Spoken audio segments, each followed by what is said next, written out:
Hello, good morning, everyone. Can you hear me? Maybe my colleagues could just let me know in the chat box that you can hear me. Yes. To our COP25 prep call. I'm going to pass over in just a minute to our colleagues from VoiceBoxer, which is the platform that we're using, to explain how the platform works and how we can, if you would like, you can listen to this in 2 other languages. And we will also have the information recorded so that we can share it with our networks in English, Spanish, and French. But just to say a little bit, my name is Bridget Burns. I am the co-focal point of the Women and Gender Constituency alongside my colleague Devile, who was supposed to be on this call but has had an emergency and sends her regards for not being able to be with us this morning. We have 2 webinars over the next 2 days, and we apologize that these are coming a bit late in terms of just a few days before some of us are leaving to head to Madrid for the COP. As many of you know, and I'm sure all of you know, the change of location of the COPs has meant that these webinars, which we intended to have starting early in November, had to be pushed back a bit. And I want to thank particularly Patricia Boland, who's worked really hard to get this set up and make sure we have at least 2 opportunities to kind of give a bit of background on what it means to do advocacy within the UN climate negotiations and why feminists do so, why we engage in this space, and then tomorrow we'll be diving a bit deeper into some of the key issues that are coming up at COP25. But before I say more, I'm going to pass over to the VoiceBoxer colleagues to explain a bit the technical piece and the technical side of the webinar. Thank you so much, Bridget, and welcome everyone. I'm Trine from VoiceBoxer team, and I'll just give you a quick introduction on how to get the most out of this multilingual webinar. So this webinar is available in 3 languages simultaneously: English, French, and Spanish. You can choose your preferred language from the menu at the bottom right side, stating your language, just next to the chat box. You will hear and see the presentation in your chosen language. You can also use the chat on the right side below my video to ask any questions or add comments to the speakers. And you're welcome to write in your preferred language. And if you wish, you can also translate any message by hovering over the message and clicking on the translate button there. And if you have any technical issues or technical questions, then please don't hesitate to click on the question mark icon at the bottom left corner. That's where the support staff is. And that's actually all from me. I hope you enjoy the multilingual experience, and thank you so much. And over to you, Bridget, again. Thank you so much. And the one thing I also wanted to mention, I think it was said here before, but unlike the GoToMeeting that we use for our regular strategy calls, and we will be having another one this Wednesday that I'll be sending a calendar invite about probably after this webinar. While you can't vocally participate because we're using this as an opportunity to have translation, please do use the chat box at any point to ask any questions, to give any comments, and as Trin said, you can do so in the language of your choice, if it's Spanish or French or English, and it will be translated. So I'm gonna get started with a little bit in terms of the background of the UNFCCC. This is our agenda for today and tomorrow. Today we are going to spend a little bit of time refreshing on UNFCCC basics and then discuss what the integration of gender in the UNFCCC has been. And then I'm going to pass over to Patricia to give a little bit of background on the history of the Women and Gender Constituency and some ways to get involved. And as mentioned, tomorrow we will look at the COP25 overview schedule, hone in on what the key entry points from a gender equality perspective are, highlight some of the briefing papers that we've been working on as a constituency towards some of those key priorities, and then dive a little bit deeper into the outputs from the IPCC 1.5 report. So, and for any of you who have been to the UNFCCC before, I hope this is a refresher, I said, for you, and I hope that this is helpful information for anyone who is attending for the first time. So the United Nations Framework Convention on Climate Change, the first Conference of Parties, that's what COP stands for, Conference of Parties, took place in Berlin in 1995. And the UNFCCC, the convention, is the preeminent body of the climate change negotiations.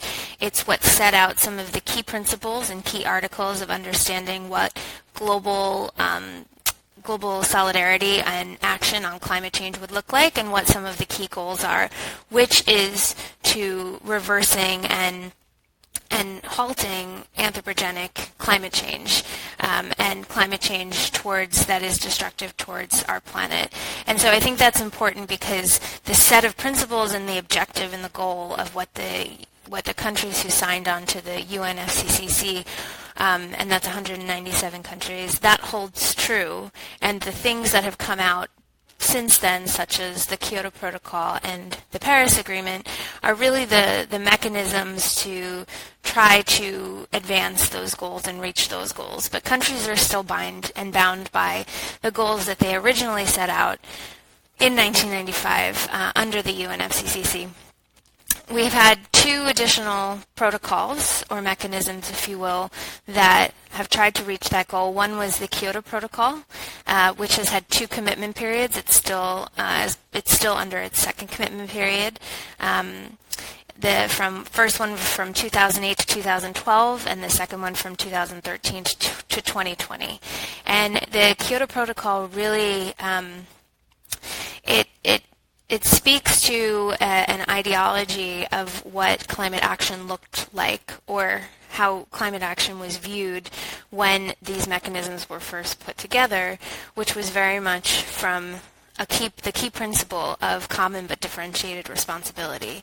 And in the context of the early negotiations, and it's not to say that this context has changed significantly, but certainly the Paris Agreement ushered in a new understanding, at least among parties, of what climate action looks like. So the Kyoto Protocol was under a framing of Annex 1 and Annex 2 countries, and it was very much a sort of target top-down based commitment that developed countries would take, and there was an effort to ensure that those developed country commitments would be in line with science.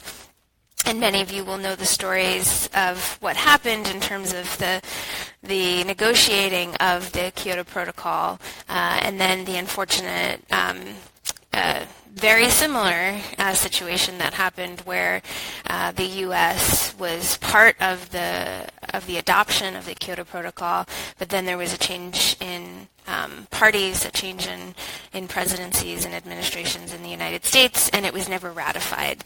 And so the Kyoto Protocol became a commitment without one of the largest emitters as part of it.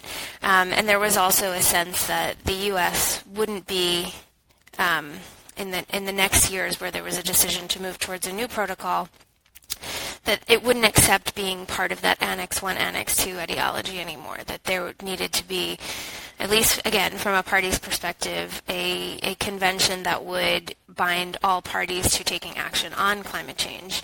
And so the Paris Agreement was signed and entered into force in 2016, and its implementation period starts next year. And there's a lot more to say on the Paris Agreement itself. So at a glance, it's a hybrid architecture.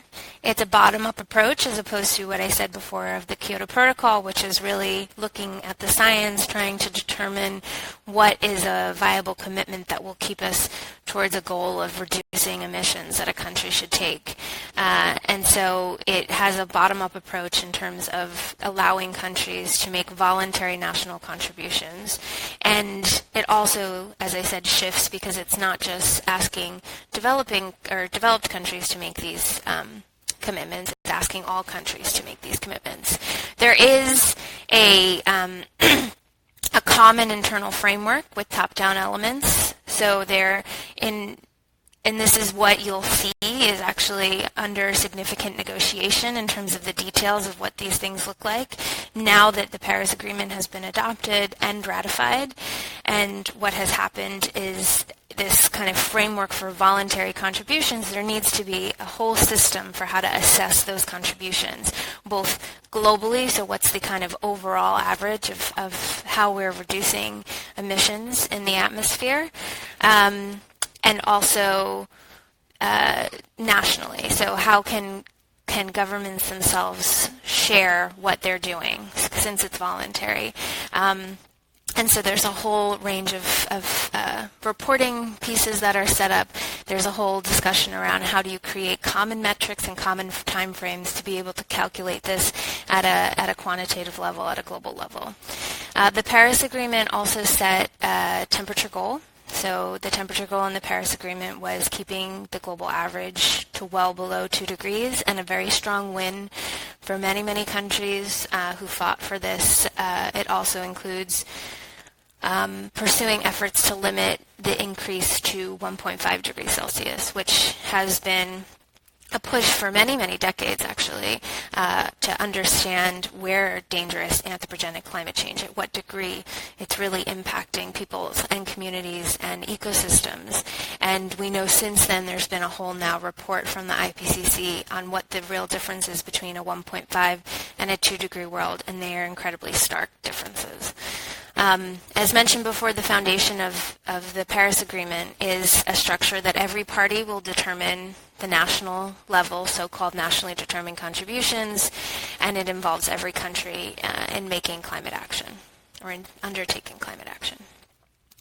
So when we're talking about the UNFCCC, it can often be a little bit of a dry topic, not the climate change itself, but the governance structure. So this is maybe a fun little way to think about what UNFCCC governance looks like. I would just say that it feels like a hugely complex structure because it is a hugely complex structure because there's a multitude of ways in which parties and other stakeholders have attempted to try to tackle this issue. And as you've seen, there's been multiple attempts at creating these global mechanisms which that need to continue, but also keep continually building upon themselves.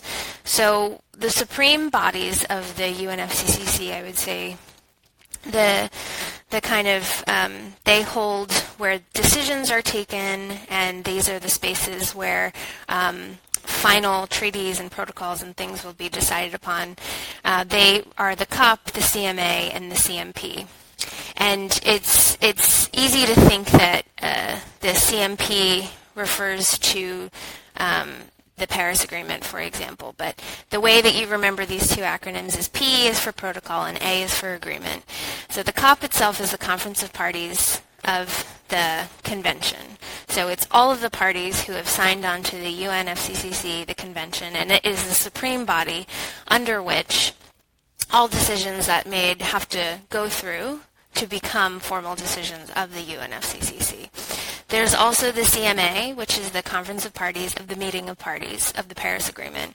So this is all parties who are signed on to the Paris Agreement. So as you might know, there's one country who is pulling out of the Paris Agreement, and come next year, should that go through, they will no longer be part of the CMA. That country is also not part of the CMP, which is the Conference of Parties of the Meeting of Parties of the Kyoto Protocol. And so these are just the supreme bodies where, as work is being done and decisions are being taken in relation to either of those two protocols, they will come to these supreme bodies in order to be finalized as decisions.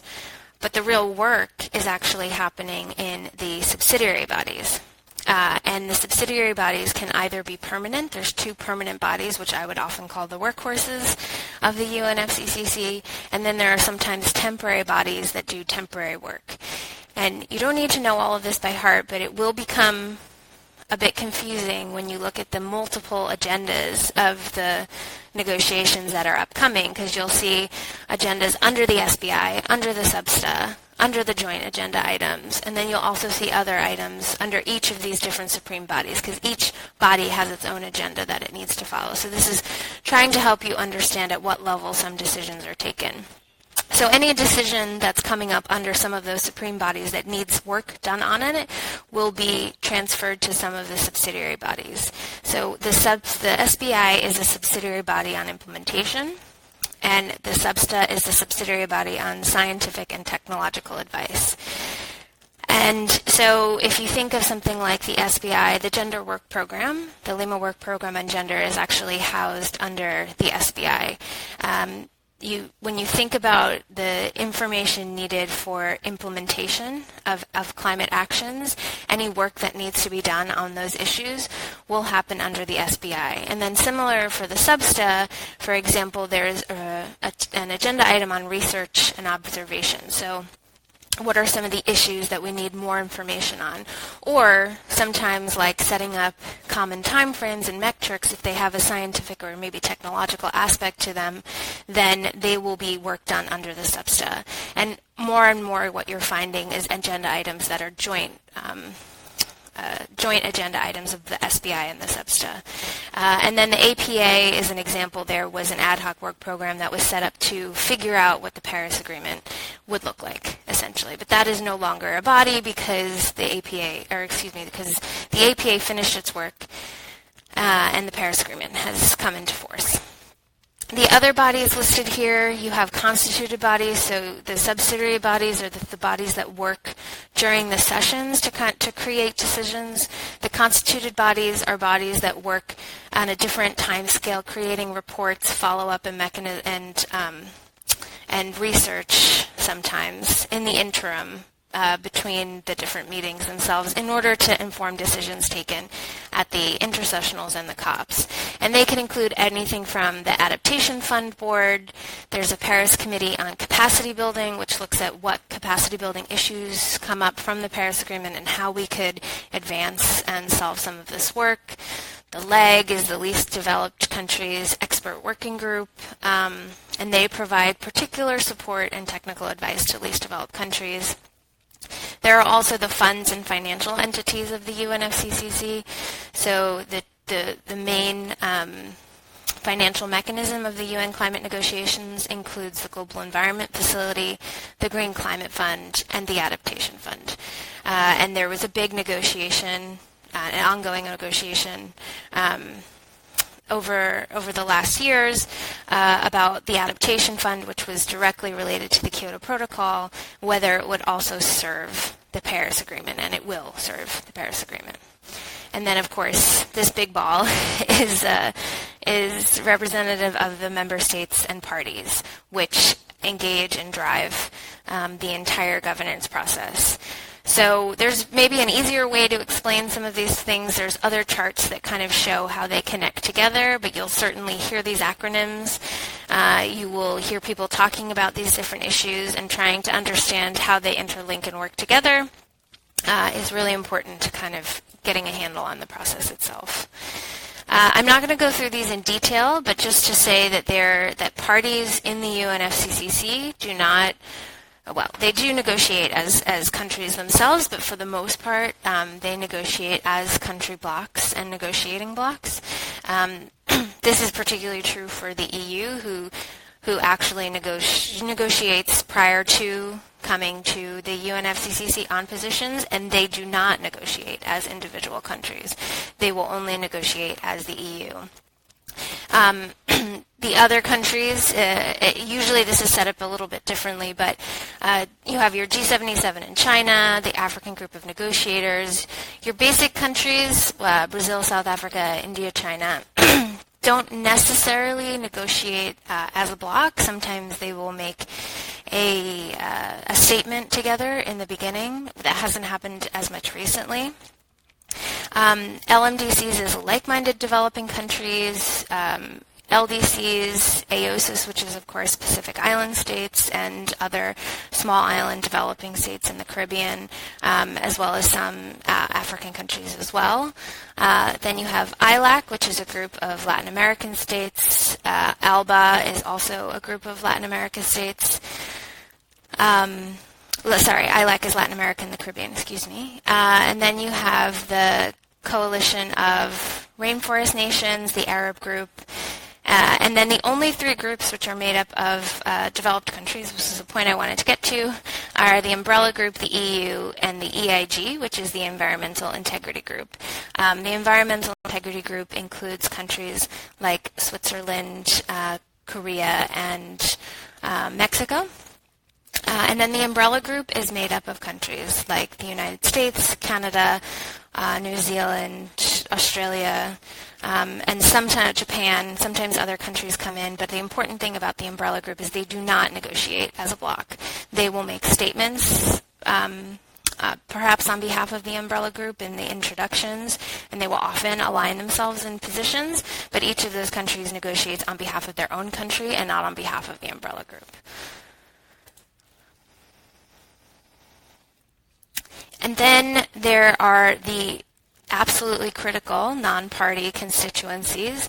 So these are constituencies, many of which came out of the official idea around a major group process, but they don't follow the particular major group process that was founded in Rio, in the Earth Summit. So the UNFCCC did not have a women and gender or a women's major group, for example, until around 2009-2010, when the Women and Gender Constituency was founded by many of the organizations who are still members and who are participating in this call as well. So these constituencies include the BINGOs, business and industry NGOs, the environmental NGOs or ENGOs, and it's interesting because the environmental NGOs are actually split in terms of the time that they use for interventions and how they coordinate themselves between CAN, the Climate Action Network, and CJA, the Climate Justice Alliance, or CJN, the Climate Justice Network. Then there's farmers, indigenous peoples organizations, local governments, research and independent NGOs, RINGOs, trade unions, women and gender, and we go by WGC, and then youth non-governmental organizations. And this graph here shows you that the majority of non-party stakeholders and constituencies are in the environmental NGOs, in business, and in RINGOs. And one of the things that Women and Gender actively does is try to reach out to organizations that maybe are automatically linked to research organizations because they're a university or an environmental organization, but they do work on gender issues or women's rights issues, and we ask them to make the Women and Gender constituency their secondary constituency so that they can be part of our collective network as well. I won't go too much into this. I think that if there are questions, as we are, for many of us at COP together, looking at different documents, there is a hierarchy of documents from something like a treaty to having a protocol, taking a decision, and having conclusions. What to expect coming out, what to expect going into the COP is that at Bonn, which is the intersessional session, there were many different negotiating items being discussed, which would have formed conclusions. So it's not possible to take a decision at an intersessional because the COP, which is the supreme body, does not meet, and neither do the other supreme bodies do not meet at those intersessionals, so they can't take a decision. So you have conclusions, you have reports, you have information, which will be brought in as inputs into the discussions for the COP, with the aim of coming out with decisions. And decisions have, they're seen as having a binding nature in the convention. And this is just an example of understanding a decision structure. So as said, this is an example of decision 21 CP 22. So this was the decision to extend the Lima Work Program taken in Marrakesh. And the the way that CP22, you'll always see these slashes because this is a COP decision. So this was a COP decision taken at the 22nd COP. And then typically most decisions will start with preambular text, and then they will have an operative part. And as advocates, it's been very important to us that we find language and text in the operative part. We have, of course, been able to achieve a lot of good text in preambular language as well, but the preamble is really kind of the setting the stage and often recalling other decisions, and the operative part is where the expectation of action, whether it should happen or must happen or may happen, is another story. But the operative part is where there's an expected action of parties. I'm going to pause there for a second to see if anyone has any questions that they want to add to the chat, and also to pass over to Patricia for 1 second to see if she has anything to add on that, and also if she would like to head into this next part, or if she would like me to do it. So let's just pass over to her for a second to answer that. Hi everyone, thank you so much, Bridget. I can take over in case there are no further questions. Please don't be shy to add any question you have, any thought into the chat box. We can also have more discussion-like style conversation later on. And I do understand that many people have troubles to log in into the chat, so please, if people were not able to join, also forward them the recording, or support them if you have contact to anyone. So I still don't see any question. In that case, I think I would continue. I would not have to add anything to Bridget's great introduction into the UNFCCC basics, and I would now like to talk a little bit more about how gender and gender justice has been put or mainstreamed into the UNFCCC texts and also protocols. But I would like to quickly introduce myself. So my name is Patricia Boland. I'm working for LIFE, which is a German-based organization, and we have been one of the founding members also of the Women and Gender Constituency, and I have been supporting a little bit the co-focal points, Bridget and also Divile, who has excused herself for today, in preparing the next COP, which is kind of special for all of us because of the relocation and the different character it will actually have for us. So, as I said, don't feel shy to type in any questions. As you might hear, I'm not a native speaker in English, so I will speak a little bit slower and look into my notes, so I hope that you would apologize that.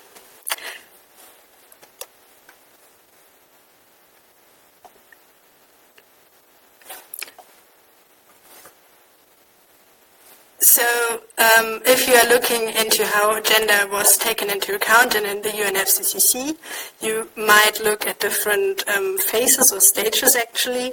And as you can see in the beginning, there was basically no reference to gender or women or whatsoever in the as one of the Rio conventions that came out from 1992 negotiations, and that's actually different to the other conventions that were part of the Rio process. So the UNFCCC was the only one that was actually not looking at social and in particular women and gender issues and gender equality.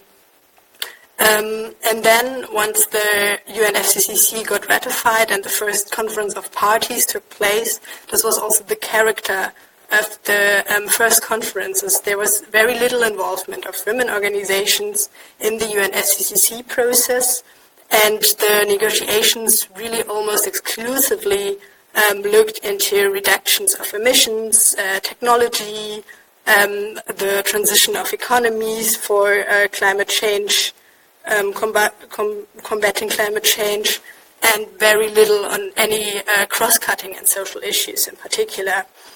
And that was also the time when there were very little activists working on social or development issues were actually involved in the process.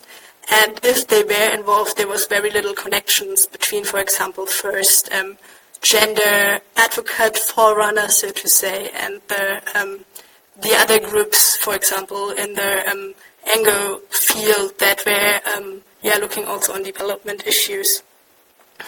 So from that phase, there were actually no decisions or whatsoever text on gender and climate change.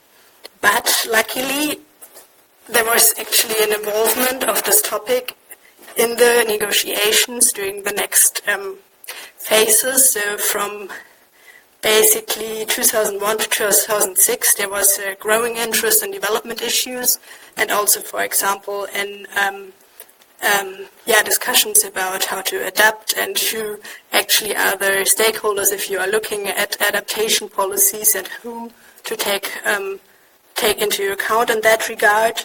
And that was the time actually when women and gender were viewed as a vulnerable group in adaptation policies on the one hand, and it was also looked at who was actually participating in the process. So there were the first decisions and also the interest into achieving a greater gender balance, first in the national party delegations, but then you would also later look into the bodies and, for example, also who's chairing the different meetings and negotiation topics. So, for example, in 2001 in Marrakesh, there was the first standalone decision on enhancing gender balance. And then there were, I think, even a couple of turning points in the UNFCCC process, and one which is, of course, very important for us is that we were officially recognized as a Women and Gender Constituency, one official constituency in 2010 after having, so to say, a probation period of 2 years. And from that point on, we would have much more rights, for example, to speak and give interventions during the negotiations. From the first decisions, there was a growing adoption of gender into different texts, for example, on finance, on adaptation, on gender balance, as I said. But also from the COP in Doha, there would be even a standalone agenda item on gender, which made sure that, for example, the Lima work program could be put into place in 2014. That was more globally looking at how gender actually plays a role in the climate change negotiations. Furthermore, there were, for example, in the setup of the Green Climate Fund, directly a gender policy integrated into the fund, which was very special if you compare it, for example, to the Global Environmental Facility or the Adaptation Fund. And there are actually ongoing struggles, so to say, to implement such a gender policy, and it has been just renewed, unfortunately not to our own not in a way that we would be in particular happy about it, but still it was a particular thing that at least there was immediately something or people looking into account of gender. As I have already mentioned, there is the Lima Work Program on Gender that has in particular an interesting or important role in the COP25 as well, because it was first put into place in 2014, and then it had now a first, and now it's into a second renewal period, and we hope that it will be actually a period that will be extended from 3 years to 5 years, possibly, and it has also included in the first renewal in Marrakesh 2016 the creation of a gender action plan, which will also now be negotiated in the COP25, which you see in the end. And of course, what was in particular important was that in the negotiations leading to the Paris Agreement, and then also in the preamble of the Paris Agreement, there was finally a stand on human rights issues and also gender equality, and that was in particular possible because not only the Women and Gender Constituency was advocating for gender equality and social justice issues, but also many other organizations, and we went to, coordinated together in a joint advocacy group that would take care of those cross-cutting issues that were so long neglected in the UNFCCC, and would take care that they would have a stronger stand in the Paris Agreement. And from that perspective, you can even also realize that women and gender issues are even a bit sometimes easier to integrate in the text than human rights issues, because the human rights reference was mainly done really in the preamble of the Paris Agreement, but we also have a couple of more gender references throughout the Paris Agreement that we can rely on and also pass on to women groups, for example, working on national level, that they can relate on to. And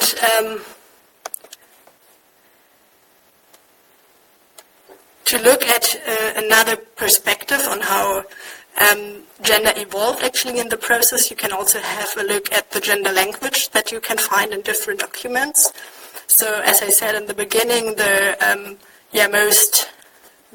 topics that were mainly regarded to women and gender were those of gender balance and equal participation. And this you can also see, for example, in the first examples. And then there was also the reference to women as a vulnerable group. But this language has luckily evolved to a more to a language that would talk about gender considerations, gender sensitiveness, and now the main term which is used is actually gender responsive, which means to have a really global view on gender issues, and also to switch the language from primarily looking on women to really looking at a gender approach, or looking into a gender approach where you would be also able, for example, to look for gender non-conforming folks, luckily. So this is just to give you a little heads up on what language you can find in different texts and decisions of the UNFCCC, and also what to be actually cautious about if you hear other terms or terms that have been used a really long time ago, and to make sure that those terms are maybe not used anymore, such as, for example, women being faced as a vulnerable group, because we have done a lot of work explaining that women are actually actors of change and should not be regarded only in this way.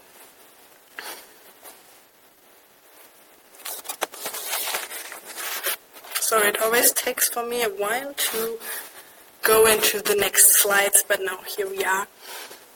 So the language that we were just seeing in the last slide is actually already showing the two big challenges that feminist groups are facing within their advocacy work. So there is the risk that women are really instrumentalized and really being rather seen as victims and vulnerable group instead of those actors of change that I was referring to, and also that there's a certain risk that in the moment that you are talking about women and gender, parties tend to have the feeling that they have already taken care of the social issues instead of having a global and strong view about actually the integration of other human right conventions of the UN, or also really having the global view on, for example, also indigenous people's rights, or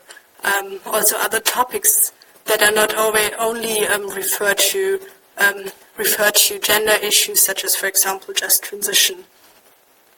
And this is actually a challenge that we are still facing until today, and that is also a challenge that different women groups, depending on what kind of view they have on gender issues, are also fighting or discussing about each other, of course. But what is quite, I think, clear, and what is possibly also their, or definitely also their standing of, for example, the Women's Major Group that is also involved as a advocacy group in other UN negotiations, such as, for example, for the Sustainable Development Goals, is that women definitely don't want to be mainstreamed into a polluted stream, and we want to have the strong transformation of societies that is actually causing different forms of oppressions and are building up on patriarchy. And I have been using that quote because Bella Abzug was saying that, and she's actually one of the founders of the Women Environmental and Development Organizations, which is also one of the founding members of the Women and Gender Constituency. So I think this is always something that you have to keep in mind when you are at the UNFCCC negotiations and are really like drowning into all the technical language that you are looking at. Quickly have to drink something.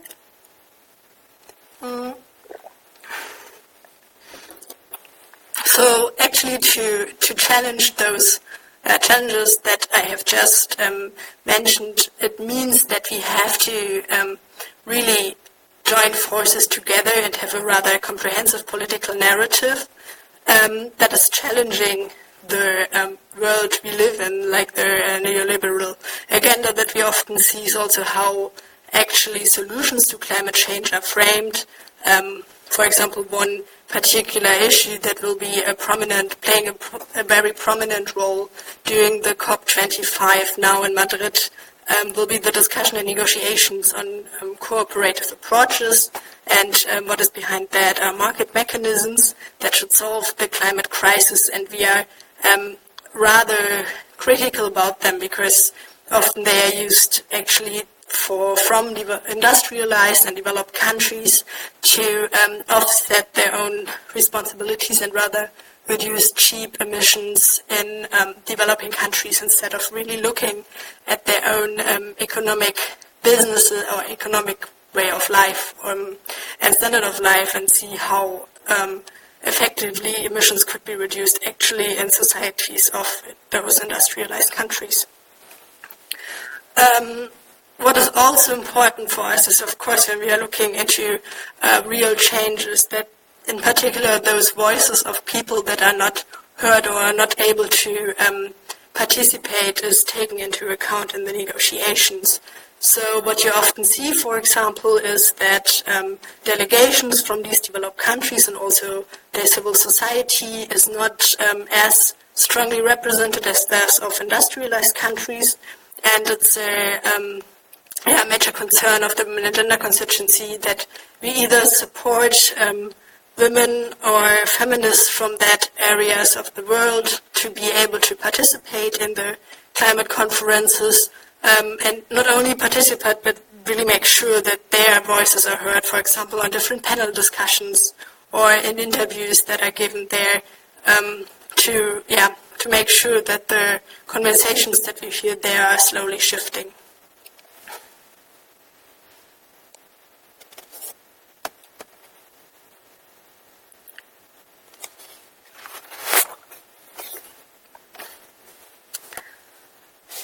And how they are shifting are actually very much depending on how you see yourself as a feminist advocate, because there are really many different ways of being involved for the Women and Gender Constituency, and we are able to use all different forms of strength and strategies to support the advocacy that you are heading at. And the advocacy you can do might be really from having rather a technical stand and following the negotiations in the meetings, or really giving strong interventions on the floor and shift the conversations that are taken even in the negotiations if you get the opportunity, or also by organizing side events that are not solely looking at the negotiation topics and technical point of view, but really giving, for example, other views on how world can look like, also what cross-cutting issues are there, and how to utilize, for example, also the SDGs to have a better and more social and gender-just approach to combat climate change.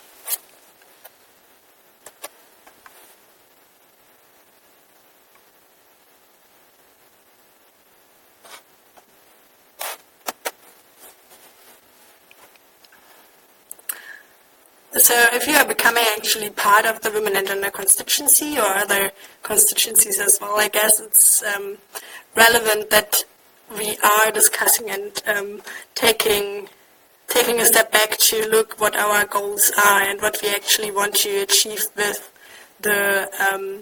with our constituency and also with our events that we are giving, or also the support we are providing to the civil society on the spot, because it's sometimes quite challenging to get together the different views on the one hand, to look at the negotiations and the rather technical stuff that are debated there, and then on the other hand also look into what is actually needed to have the real feminist transformation that we all demand for, and that would actually lead to the 1.5 degrees, because in our point the negotiations are clearly not enough at the moment, and also not what the countries are currently promising to do in the next years.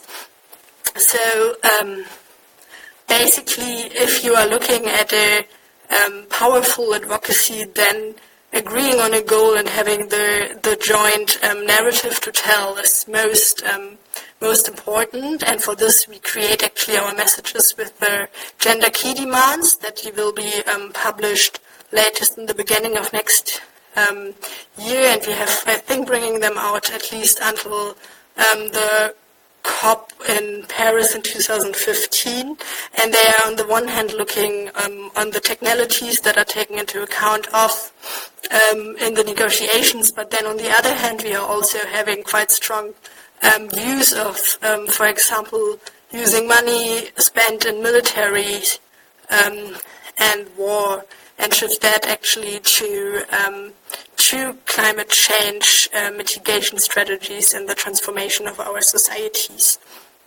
So they are quite broad and feminist and substantive change demands, so to say, and then those that are also looking at, for example, the market mechanisms that are negotiated during this COP.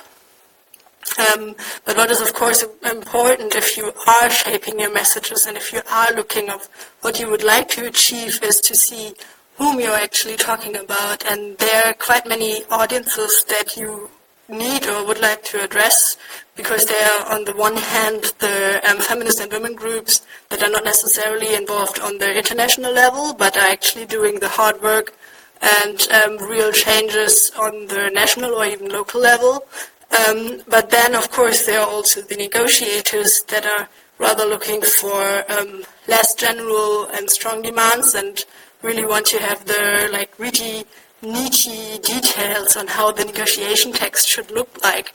And they really want to have text phrases, for example, that they can go ahead with, and that would be gender responsive in our point of view. And of course this is an ambivalence that we also have to look into it, because at the moment we are looking, for example, at market mechanisms that are not transformative in the way we want to have it.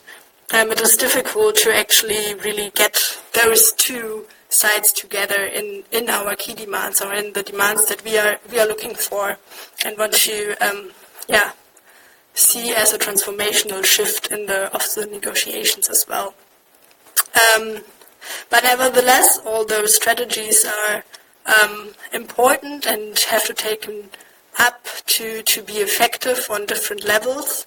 Also, for example, by talking to media and putting the gender lenses on climate change action outside in the world, also to those that are not so much involved in climate change action.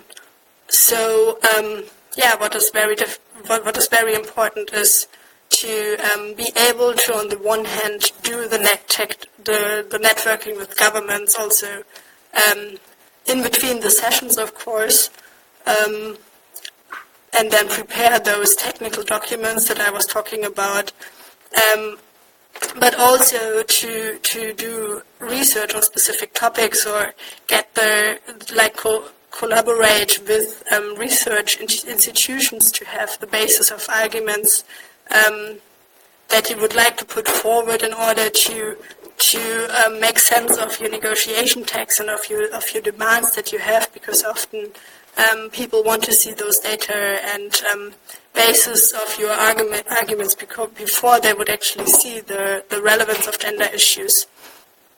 And then it's of course also important to be present at certain meetings, like for example the technical workshop before the conference starts now this week actually, and make sure that you also have meetings in between with the delegations of different negotiation groups that Bridget has gone into in the beginning. And I will really shortly go actually into some pictures that you have a better understanding of how this can actually look like during the conferences, but just to look into the advocacy strategies that really are on the table and where you can, in particular if you are attending COP, can really see yourself what would be the most adequate one for yourself and your own goals and for the strategy that you believe in foremost.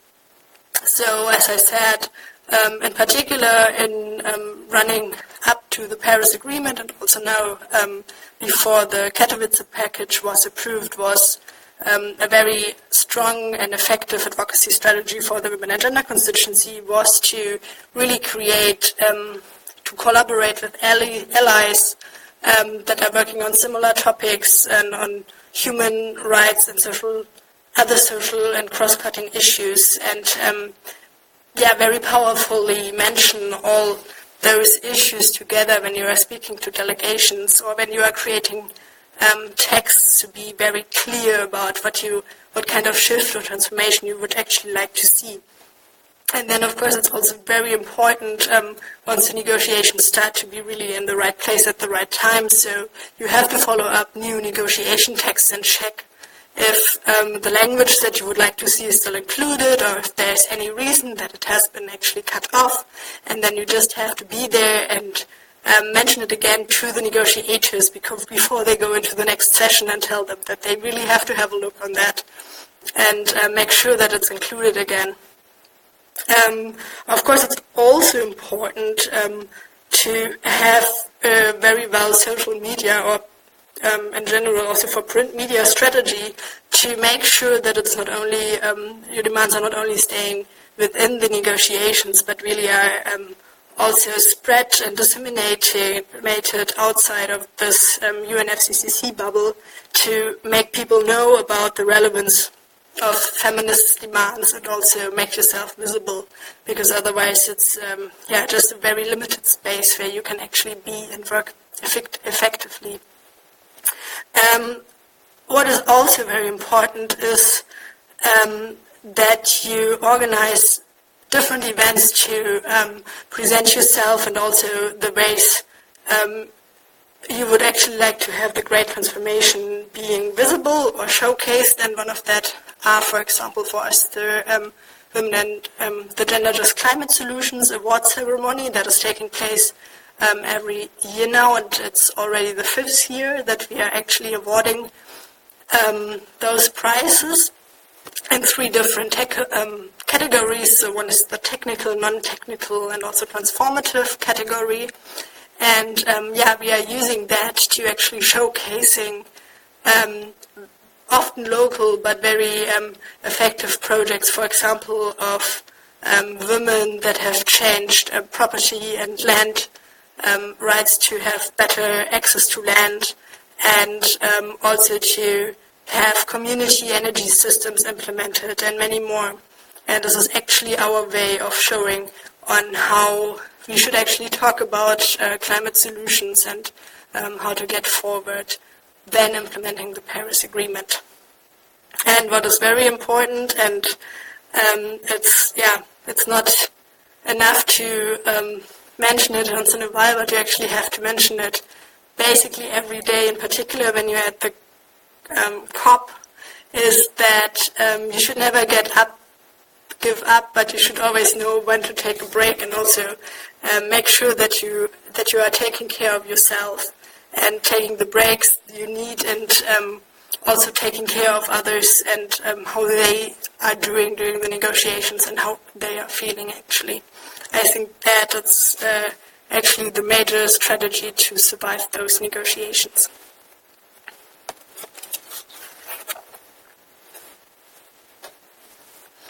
And then I would not like to go too much into the strategy of actually using the UN policy framework, because we are already almost at 2/3 of our session, and I also would like to give more room to you later on.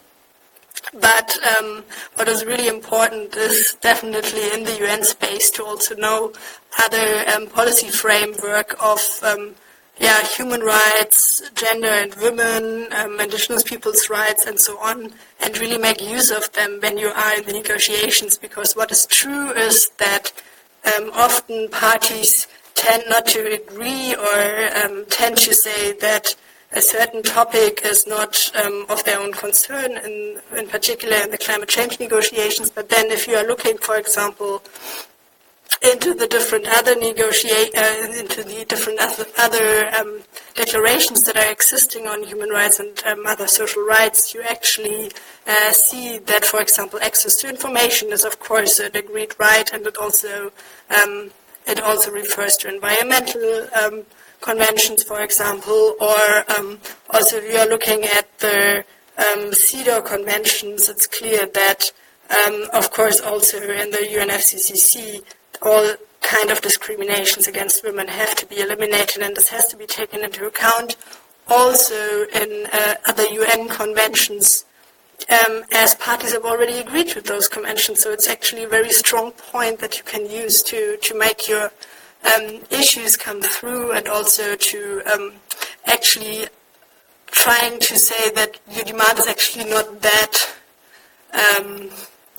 dangerous, or should not worry parties, because it's usually something that they have actually already agreed to just in another convention, but it still has to be applied also when you look at climate change action that are, of course, not only reducing emissions, but are really profoundly influencing the way we are living in, and it really goes from capacity building and information sharing through consumption patterns, energy production, mobilization, food security, and all different sectors of life that are crucial to live a good life and make sure that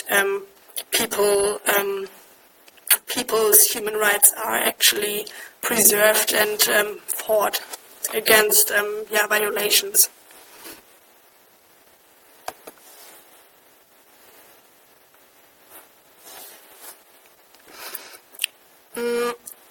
And then in particular what is very relevant at the moment is for sure the Sustainable Development Goals that were also agreed to during 2015 when the Paris Agreement came through, and it's probably one of those conventions that also UNFCCC actors want to clearly see a coherence with, because many of their climate change goals are also part of the Sustainable Development and goals, and vice versa, and it gives you actually a very good starting point in advocating for stronger language, for example, or if you are looking, for example, into the indicators provided by the Sustainable Development Goals, and want to use them or showcase on how to also operationalize text of the Paris Agreement or of the Katowice packages. It is providing you very good insight on how to get forward and how to frame and improve your argumentation. So this is something that no matter on which topic or on which negotiation stream you are actually looking at, to make sure that those things are actually taken into account.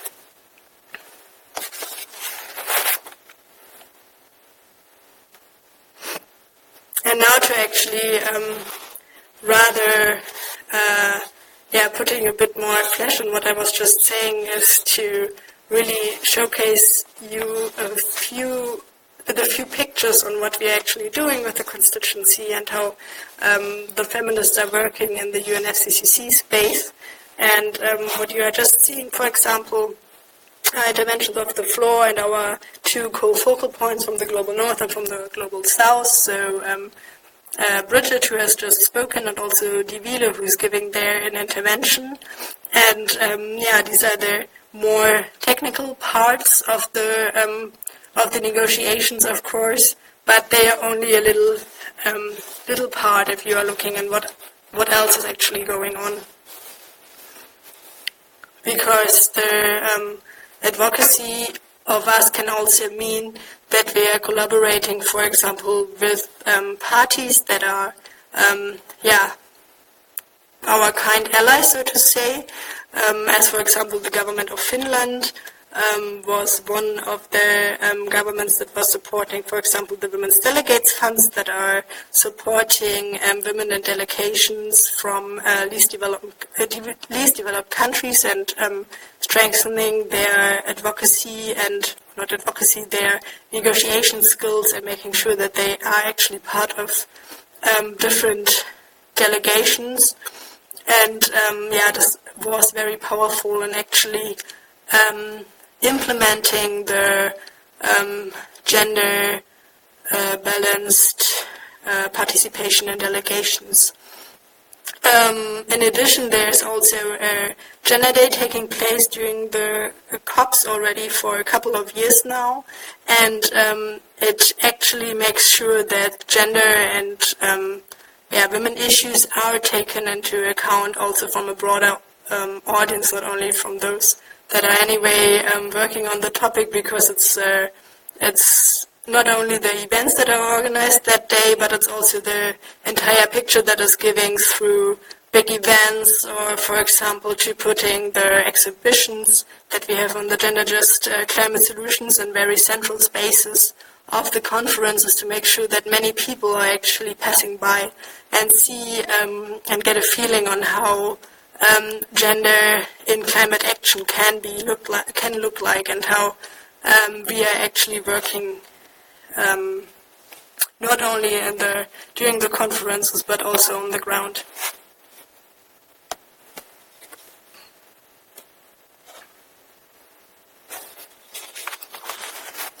And of course, it also means that once you do have success stories, as for example the creation and the finalization of the Gender Action Plan for the first time during the climate conference taking place in Bonn in 2017. It also means that when you have those advocacy successes, and you can take the break and also celebrate on what you have. And this is not only done in the climate negotiation space, but usually also, for example, during the climate marches that are taking place. These are actually the spaces where we do feel most comfortable, and where we actually, I think most of us get actually the energy from, because there we can actually behave the way and demand the things that we really need, and want to shout out loudly.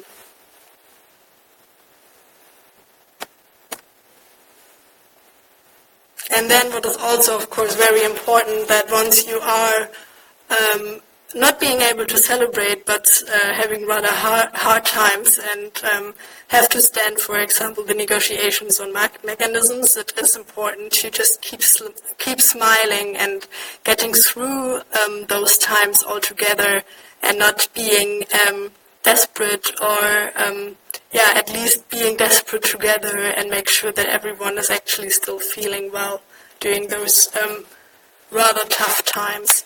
of the negotiations, which are always there. It's not only that they have been there, for example, in Copenhagen or at the probably saddest times of the climate negotiations, but they are usually occurring every negotiations, and that's the moment where you have to take care of yourself and others. And I'm slowly coming actually to the end. So this is the last picture, just showing that it's not only us, but we have many allies that we want to work with, and they are actually getting more and more. For example, the last Lima work program, the Lima work program on gender, has actually established gender focal points in all countries, or is asking countries to nominate gender and climate change focal points to the UNFCCC Secretariat, and it gives you actually the possibility to direct your demands in your delegations or in national, also in the national context directly, and find direct allies.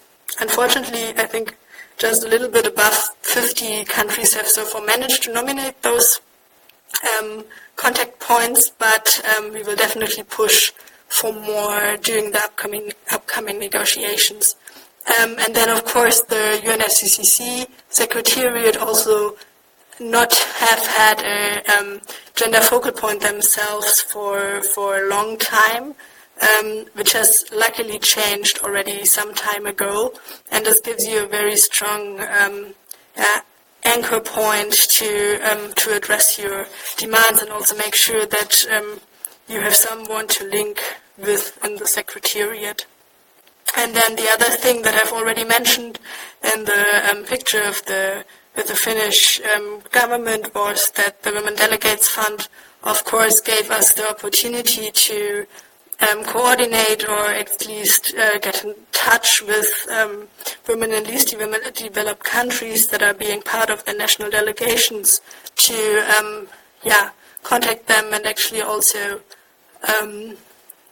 exchange on, for example, different occasions about what effective gender policy can look like. And as they are usually not only negotiating gender issues, but very different climate work streams, they are involved in very different climate negotiation streams. We can we have a link to also discuss about gender and technologies, for example, or in adaptation and all kind of different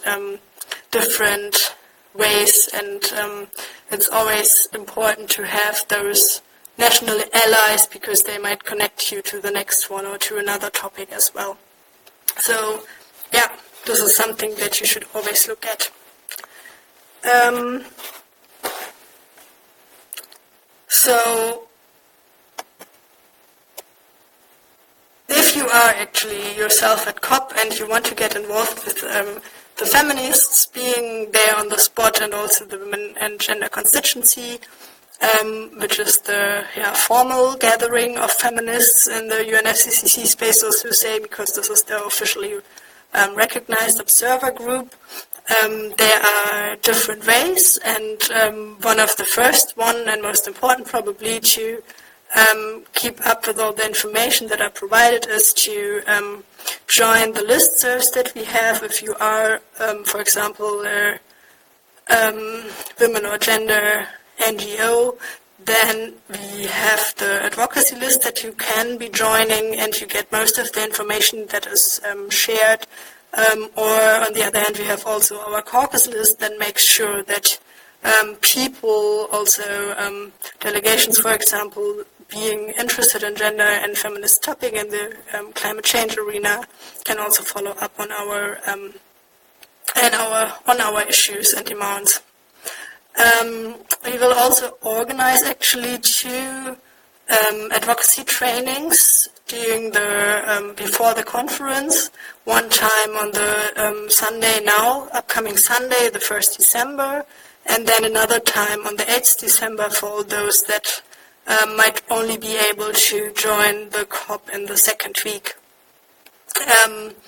And if you have issues or you want to meet up, You can certainly always contact also our co-focal points, Bridget and Divile, who are there to make sure, for example, to make sure that you get in touch with the constituency, and who also help out, of course, for example, if your organizations want to become a member of the Women and Gender Constituency. As members of the Women and Gender Constituency, and we have now about almost 30, we meet to daily strategy meetings in the early morning, and it's usually closed to non-members, or open only for members that way. And we nevertheless also have usually a daily caucus that is just after the Women and Gender Constituency strategy meeting, and there you have the chance to join because it is open and discuss very different perspective of being a feminist and fight for climate justice all over the world.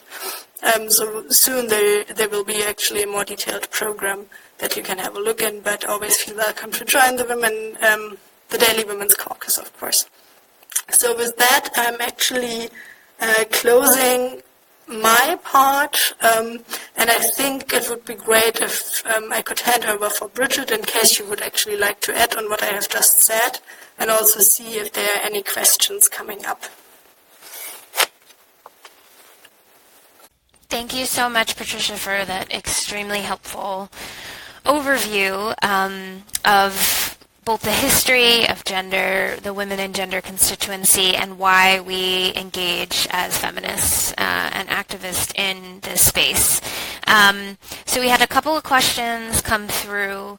One update that I thought was important to add from Patricia in terms of Patricia Clay's book, that is, in terms of a piece that she published, sorry, the thing just moved, on the UN Human Rights Council documents on human rights and climate change, focused on gender, particularly related to the murders of environment and land defenders. So Patricia, I'm sure you've shared that previously, but if there's anything you would like us to share with the links to the recording of this, we would happily do so, and I think that sounds like it would be very useful. For the concerns about the slides and the links and the information, we will have the slides as well as the recordings of this webinar in English, Spanish, and French to share with all of you so that you can share with your networks as well. And then there were some specific questions around the GAP, the Gender Action Plan. So Ruchi asked a question about what countries support a gender action plan, which oppose it, and then a question of what the Women and Gender Constituency are hoping for, and then secondarily some updates on what has happened at the recent Green Climate Fund meeting. On the first piece on the GAP, this is something we will touch upon tomorrow as well, where we're going to focus really on the COP25 issues. I will say that the Women and Gender Constituency has a guidance note as well as a full views document. We did a submission on what elements we would like to see in the next gender action plan. So there has been one going on for 2 years now, which we've been able to evaluate. And the way our submission works is that we review what has worked, what we should continue working on, and what things were missing from the original gender action plan. So we'll be sure to link that in our email with these resources as well. And in terms of countries, I can't say that there's any country that opposes a gender action plan outwardly in terms of that they will make it a political issue to actually demand that there isn't a gender action plan. There already has been one. There's a long-standing Lima work program on gender, so there's no concern, at least from what we've seen so far, that there'd be any direct opposition to having one. I think the issues within them, there are certain countries who are just much more they're much more in line with their national policies to be pushing for progressive action on gender equality. I think actually the issues are more to do with the issues that become challenges in every agenda item, and that's about resources. So it's one thing to put a lot of actions on paper that will support advancing women and gender issues in implementation. It's another to provide the resources to support that. So often at this point, the main challenges that we see in the negotiations come through the request for resources, the request for anything that's deemed additional or new, so any new bodies, or there's one of the requests we have is for an IPCC report on gender or some sort of chapter, and I think that will be something that's challenging to put through, just in terms of of where parties are. But again, we'll discuss more of this tomorrow, and also on the GCF piece on Wednesday. And this is really where, because this is a webinar where we wanted to share information. But Wednesday is when we will have our strategy meeting in the morning. So we've been having meetings. For those of you who are not on the advocacy listserv of the Women and Gender Constituency, in the lead up to COP, we try to speak every 2 weeks as a constituency, as an advocacy network, and share the latest information. Briefly on the gender policy, it was passed. It is seen as nowhere near as strong as it had been hoped to be, and also as something that's actually regressive from the original gender policy. And I'm sure Leanna or others, as Titi said, anyone working in the GCF is concerned about this, so I'm sure we can have a broader discussion on that during that call on Wednesday and while we were at the COP as well. So if you would like to understand the specific agenda items and issues that are going to be discussed at COP25, please join us tomorrow at the same time for the webinar. I'm not closing it. I'd like to take more questions as well, but I'm just informing. So please join us tomorrow, because we will go into detail on those issues, including the Gender Action Plan.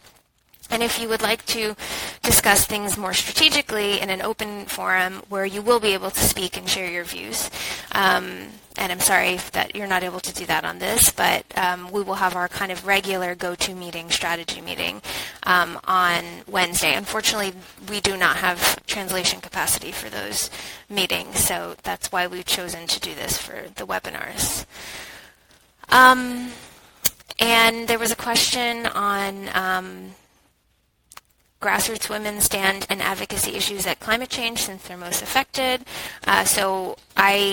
There's a whole range of ways in which, at least the Women and Gender Constituency, one of our mandates and our core pieces is to make sure that the voice of grassroots women can be front and center in our advocacy, as well as in the spaces, the interventions themselves. Part of that is through providing pathways to opportunities, mobilizing resources, providing training support where needed, but also providing space where requested. But I'm happy to let others, Patricia, chime in on that as well.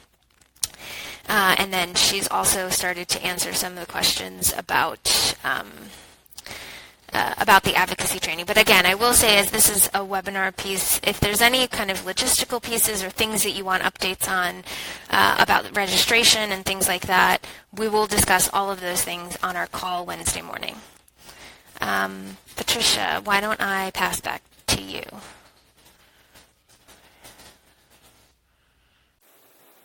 Hi everyone. So I think you have actually covered all the questions we had coming in so far. Please indicate now in the chat box in case we have missed anything.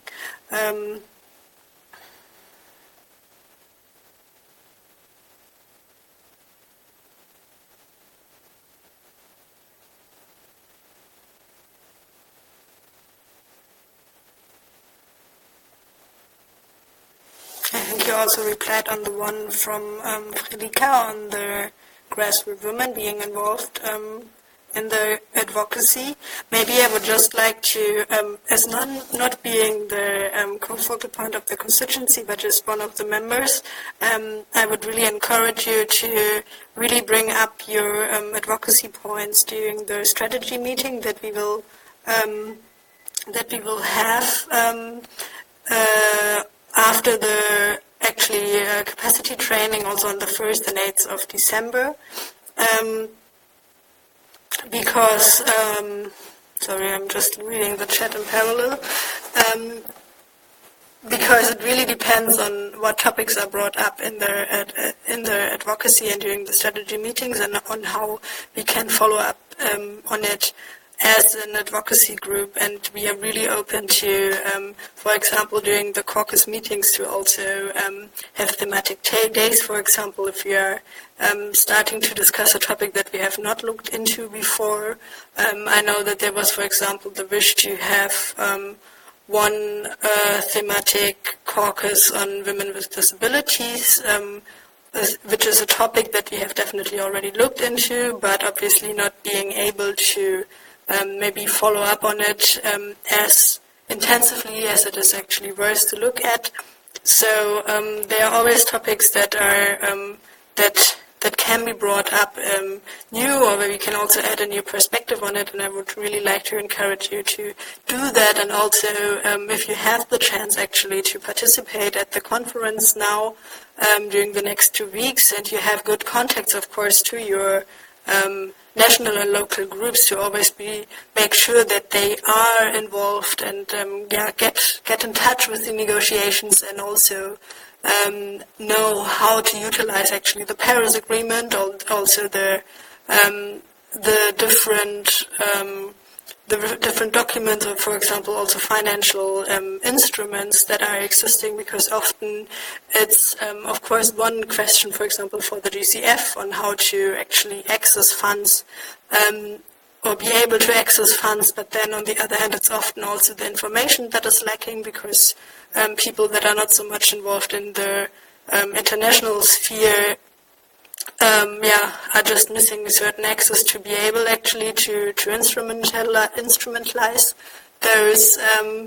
those agreements or funds. And this is, I think, one of our major tasks also as advocates of the being in the international negotiations, to really look into the connection and make sure that all the information is passed on also to the local level.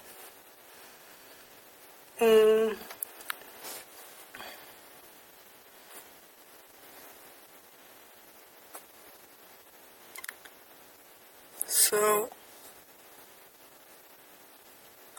I think I can pass back to Bridget at this point to make her close the webinar, if you don't have any other question. Thanks very much. The one last thing that we saw from a question on if there was a youth group within the Women and Gender group, there is actually a very active young feminists for climate justice group that that was formed kind of autonomously in the lead up to COP21 in 2015, and that group it still persists, and you can find it. We can send the link around when we send the notes. In terms of joining it as a Facebook group, we tend to have at least one thematic day organized each COP, which is Young Feminist Day, and Young Feminists as a group try to meet at least twice usually during the COP to be able to share information and to learn from experiences. So great question. And yeah, as we'll be sure to try to keep all of that information updated as it comes through. So we look forward to, we hope some of you are signed up for tomorrow, and we look forward to seeing you again tomorrow to discuss and dive a bit deeper into the COP25 pieces. And again, if you're not yet signed up to the Advocacy Listserv, which is our advocacy network where we strategize with each other, please either reply to myself or Patricia to get yourself on that list.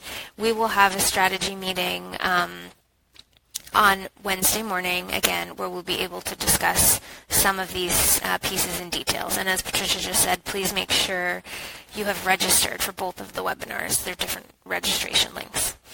Thank you so much for joining, and have a great day. And thank you to our translators. Thank you so much.